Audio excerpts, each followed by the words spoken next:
విశ్రాంతి అనేది ఆశీర్వాదమునకు సూచన.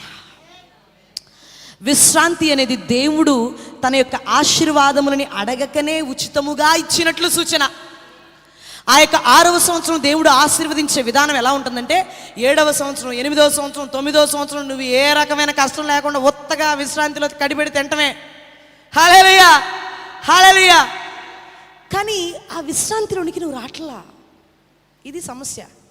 నేను కష్టపడతానన్నా కదా, దేవుడు కష్టపడమన్నాడు నన్ను. నీ తలకాయ. జూబిలీ అని చెప్తున్నా కదా, 7 ఏళ్ళు 49 50వ సంవత్సరాన్ని జూబిలీగా ప్రకటించమన్నాను కదా. ఆ జూబిలీ సంవత్సరంలో ఉన్నావంటే నీవు విత్తక్కర్లా, ఉడకక్కర్లా, కోయక్కర్లా. ఏదైతే పంట మునిపే నీకు దయచేశానో, నేను కష్టపడి దయచేశానో అది నువ్వు తినబోతున్నావు. హల్లెలూయా. ఫర్ ఎ క్రిస్టియన్, విశ్వాసులకి, క్రైస్తవులకి every year is a jubilee. Hallelujah.